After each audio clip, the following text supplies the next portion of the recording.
Hello नमस्कार प्यारे विद्यार्थियों, एक बार फिर आपका स्वागत है आपके अपने यूट्यूब चैनल ज्ञानविद हिमालय में। आज की क्लास में हम आपको बताएंगे कि अतुल महेश्वरी जो परीक्षा इस समय फार्म ऑनलाइन हो रहे हैं तो उससे बच्चों के बहुत ज़्यादा प्रश्न है।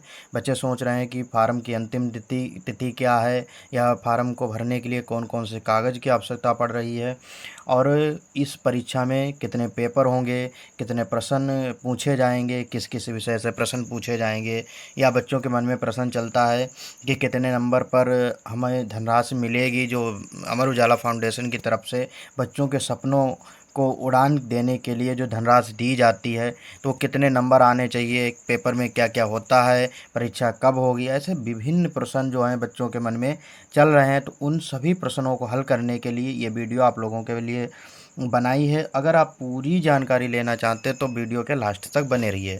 तो पहला एक प्रश्न ये भी आप लोगों के मन में चल रहा होगा कि अतुल महेश्वरी परीक्षा क्या है, ये किसके द्वारा कराई जाती है। तो अतुल महेश्वरी जो परीक्षा है, अमर उजाला, आप लोग अमर उजाला पेपर के बारे में जानते होंगे। अमर उजाला एक यूट्यूब चैनल और समाचार चैनल है और ये पेपर भी चलता है, समाचार जो अखबार है कह सकते हैं, अखबार जो आता है जो अमर उजाला के नाम से आता है। तो अतुल महेश्वरी कौन थे? तो अतुल महेश्वरी अमर उजाला जो पेपर है उसके प्रबंधक थे, निर्देशक थे। तो उन्हीं के नाम पर यह परीक्षा का आयोजन किया जाता है। साल ये परीक्षा आयोजित की जाती है और इसमें कुछ बच्चे निश्चित किए जाते हैं कि इतने बच्चों को धनराशि दी जाएगी। अब जैसे ये बताया गया है कि नाइन्थ से जो 10th तक के बच्चे होते हैं, 9th और 10th का बच्चा होता है कि उनकी धनराशि जो बताई गई है इस बार कुछ बढ़ा के बताई गई है। तो इस बार जो 9th और 10th के जो बच्चे रहेंगे, अगर कोई परीक्षा पास करता है तो उन्हें 50,000 रुपये दे अमर उजाला फाउंडेशन की तरफ से दिए जाएंगे। और जो 11th और 12th के बच्चे हैं, 11th और 12th के बच्चे हैं तो उनको 75,000 रुपये की धनराशि दी जाएगी। अब ये धनराशि किसके द्वारा दी जाती है? तो अमर उजाला फाउंडेशन की तरफ से दी जाती है। तो आप लोगों को पूरी बात समझ आ गई कि अमर उजाला जो पेपर है होता है अमर उजाला द्वारा कराया जाता है। अतुल महेश्वरी परीक्षा क्या है, अतुल महेश्वरी कौन है, बात पूरी समझ में आ गई है। अब आप प्रश्न दूसरा जैसे आपके मन में आता है कि अतुल महेश्वरी परीक्षा के फॉर्म की अंतिम तिथि क्या है। अभी जैसे एक बार 30 अगस्त थी, उसको बढ़ा के 15 सितंबर की गई थी, लेकिन अब कुछ बच्चों की मांग थी कि हमारे सर फार्म नहीं पढ़ पाए। इस तरीके से उन सभी बच्चों को ध्यान में रखते हुए एक बार फिर अमर उजाला फाउंडेशन की तरफ से जो तिथि थी उसको बढ़ाया गया है और अब जो तिथि रखी गई है वो 30 सितंबर। कितनी है अंतिम तिथि? 30 सितंबर है। अब बच्चे इसमें ये कहते हैं कि सर कौन कौन से डॉक्यूमेंट्स लगेंगे, कौन कौन से कागज़ हम तैयार करके रखें जिससे हमारा फार्म भर जाए। तो सबसे पहले तो इसमें आवश्यकता पड़ती है जीमेल आईडी की। क्या? जीमेल आईडी होना चाहिए, जीमेल आईडी होनी चाहिए। उसके बाद माता पिता का नाम, माता पिता का नाम, बच्चे का नाम, बच्चे के स्कूल का नाम। जब आप लोग फार्म भरेंगे तो उसमें इन सब बातों का विशेष ध्यान रखना है। अगर आप लोग कहीं ना कहीं कोई मिस्टेक करते हैं तो आपकी दिक्कत आगे बन सकती है। उसके बाद क्या है कि जो इनकम सर्टिफिकेट होता है आपके पापा का, जो आय प्रमाण पत्र होता है, तो उसमें जो धनराशि कितनी मतलब आय का बना है, कितने इनकम का बना है, तो उस इनकम को भी उस फार्म में भरा जाता है। उसके बाद आधार कार्ड, आधार कार्ड के जो फ़ोटो हैं, आधार कार्ड का जो फ़ोटो है वो स्कैन होता है। इसके बाद जो जिस क्लास में आप अध्ययन कर रहे हैं वर्तमान में, जैसे 9th 10th 11th 12th, अगर आप 9th में हैं तो 8 की मार्कशीट होनी चाहिए। अगर आप 10th में हैं तो 9th की मार्कशीट होनी चाहिए। अगर 11 में है तो 10th की मार्कशीट होनी चाहिए। अगर 12th में है तो 11 की मार्कशीट होनी चाहिए। तो इतनी बात आप लोगों की समझ में आ गई कि कौन कौन से डॉक्यूमेंट आवश्यक होते हैं। तो सबसे पहले क्या, जीमेल आईडी होनी चाहिए। सबसे पहले जीमेल आईडी होनी चाहिए और मार्कशीट होनी चाहिए। मार्कशीट जिस क्लास में है उससे पहले की मार्कशीट होनी चाहिए। उसके बाद आधार कार्ड होना चाहिए, आधार कार्ड, और स्कूल का नाम, माता पिता के नाम, और बच्चा का जो बच्चे फार्म भरेगा उसका नाम, और जो इनकम सर्टिफिकेट है उसमें कितने का इनकम सर्टिफिकेट बना है, पापा की सालाना आय क्या है, तो वो भी उस फार्म में भरा जाता है।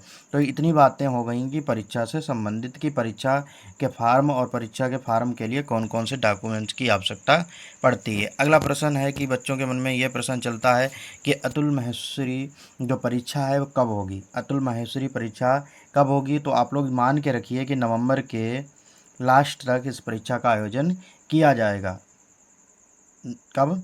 नवंबर के लास्ट तक इस परीक्षा का आयोजन किया जाएगा। तो आप लोग अपनी तैयारी को बेहतर बना के रखिए, ये मान के रखिए कि नवंबर में ये परीक्षा हो जाएगी, तो नवंबर को ही मानकर अपनी तैयारी को और बेहतर बनाइए। अगला प्रश्न आता है सर इसमें कौन कौन से विषय आते हैं, कौन कौन से प्रश्न आते हैं, किस प्रकार के प्रश्न आते हैं, तो हमें किस प्रकार से तैयारी करनी चाहिए। तो आप लोग हमारे यूट्यूब चैनल ज्ञानविद हिमालय को सब्सक्राइब कर सकते हो, जिसके माध्यम से अतुल माहेश्वरी, NMMS, नवोदय, श्रेष्ठा, अटल आवासीय विद्यालय जैसे विभिन्न एग्जामों की तैयारी आप लोग बिल्कुल फ्री कर सकते हैं।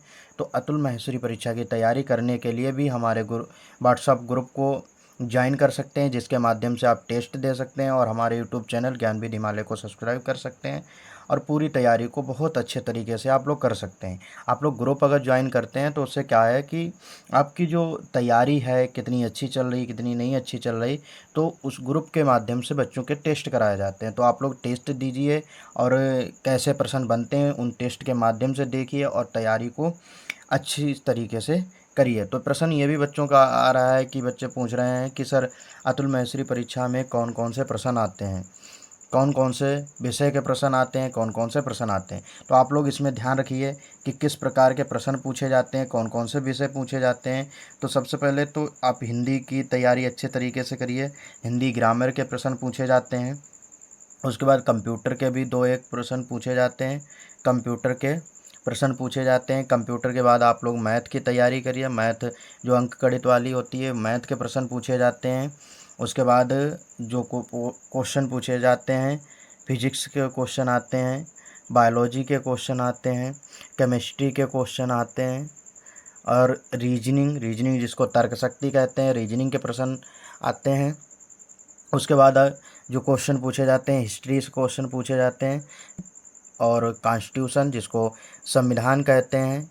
और इसके बाद जो अगला विषय है जियोग्राफी और लास्ट में स्टैटिक जीके इतने विषयों से विभिन्न प्रश्न पूछे जाते हैं। जैसे आपसे प्रश्न पूछ लिया गया कि संयुक्त स्वर कितने होते हैं, हिंदी का आपको एक प्रश्न बताते हैं कि जैसे संयुक्त स्वर कितने होते हैं, संयुक्त स्वर कितने होते हैं। तो आपके पास ऑप्शन आ गए, जैसे ऑप्शन होगा ए पे 2 लिखा होगा, बी ऑप्शन 3, सी ऑप्शन 4 और डी ऑप्शन 6। तो संयुक्त स्वर कितने होते हैं, तो संयुक्त स्वरों की संख्या 4 होती है। तो ऐसे प्रश्न पूछे जाएंगे, आप लोगों को क्या करना है कि सिर्फ टिक करना है। तो ऐसे 60 प्रश्न आएंगे सभी विषयों से, जैसे कंप्यूटर, फिजिक्स, केमिस्ट्री, बायो से, हिस्ट्री, जियोग्राफी एंड कॉन्स्टिट्यूशन से और रीजनिंग से, मैथ से, हिंदी से, ऐसे सभी विषयों से प्रश्न आते हैं और जिनके प्रश्नों की संख्या रहती है 60। आपको 75 मिनट मिलेंगे, तो 75 मिनट में आपको 60 प्रश्न करने हैं। तो इस तरीके से अपनी तैयारी को बेहतर बना सकते हैं। और जो भी आपके अगर डाउट रहते हैं, कोई भी अगर आपके मन में प्रश्न है, तो आप लोग हमारे पास कॉल भी कर सकते हैं। जैसे इसका आप कॉल कर सकते हैं, मोबाइल नंबर है 84 70 98 86 01, 84 70 98 86 01। इस कॉल के माध्यम से या इसी नंबर से व्हाट्सअप नंबर भी है, तो आप लोग व्हाट्सअप मैसेज भी कर सकते हैं अपने डाउट को क्लियर करने के लिए। और आप लोगों को एक बात बता दें, अगर आप लोग हमारी ऑफलाइन कोचिंग ज्वाइन करना चाहते हैं तो हम शाहजहाँपुर में पढ़ाते हैं। तो शाहजहाँपुर में एक जगह है शाहजहाँपुर कांट में ही हम पढ़ाते हैं। तो आप लोग आ सकते हैं और अपनी तैयारी को वहाँ से ऑफलाइन सेंटर के माध्यम से भी कर सकते हैं। और हमारे यहाँ कोचिंग सेंटर पे उन बच्चों को फ्री कोचिंग दी जा रही है जो अनाथ बच्चे हैं और उन लड़कियों को कोचिंग फ्री दी जा रही है जिनके पिता नहीं हैं। उन लड़कियों को फ्री कोचिंग दी जा रही है जिनके पिता नहीं हैं। तो ऐसे अगर कोई बच्चा आपके संपर्क में है तो आप लोग उसे बताइए और हमारे कोचिंग सेंटर पे भेजिए। बच्चों का ये अगला प्रश्न है, जैसे बच्चे सोचते हैं कि अतुल माहेश्वरी परीक्षा की कट ऑफ कितनी जाएगी, अतुल माहेश्वरी परीक्षा की कट ऑफ कितनी जाएगी। तो आप लोग पहले समझिए कि इसमें पेपर कितने होते हैं।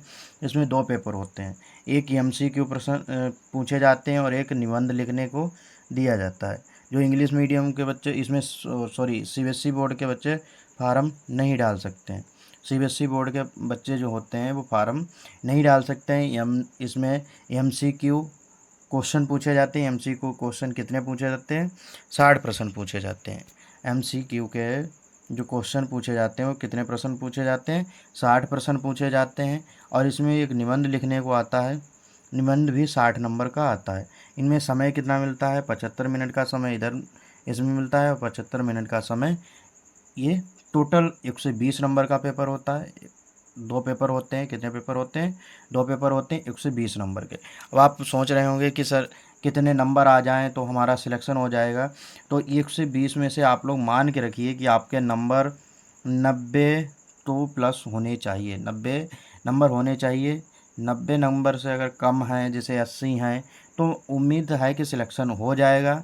लेकिन आप लोग मान के रखिए कि 90 प्लस आपके नंबर होने चाहिए। 90 अगर प्लस नंबर हैं तो आप उम्मीद लगा के रखिए कि हमारा सिलेक्शन हो जाएगा। तो 60 नंबर MCQ के होते हैं। कितने MCQ होते हैं? और एक निबंध लिखना होता है, वो भी 60 नंबर का होता है। तो इस तरीके से 120 नंबर का दोनों प्रश्न होते हैं, जिसके बाद उनकी कट ऑफ लगेगी। फाइनल कट ऑफ के बाद बच्चों का सिलेक्शन होगा और उनके अकाउंट में जो अमर उजाला फाउंडेशन की तरफ से उज्ज्वल भविष्य के लिए जो धनराशि है वो भेजी जाएगी। अगला प्रश्न बच्चों के मन में चलता है कि अतुल माहेश्वरी परीक्षा में कितने रुपए मिलते हैं। बच्चों के मन में ये प्रश्न चलता है कि अतुल माहेश्वरी जो परीक्षा होती है उसमें कितने रुपए मिलते हैं। तो इसमें रुपए की जो धनराशि रखी गई है, तो 9th और से 12th सॉरी जो 9th क्लास और 10th क्लास के जो बच्चे होंगे उन्हें दिए जाएंगे इस बार 50,000 रुपये। कितने हज़ार रुपये? 50,000 रुपये दिए जाएंगे। और 11 क्लास 12 के जो बच्चे होंगे उन्हें दिए जाएंगे 75,000 रुपये। कितने? 75,000 रुपये दिए जाएंगे। अभी इतनी बात आप लोगों के समझ में आ गई होगी। अगला प्रश्न है,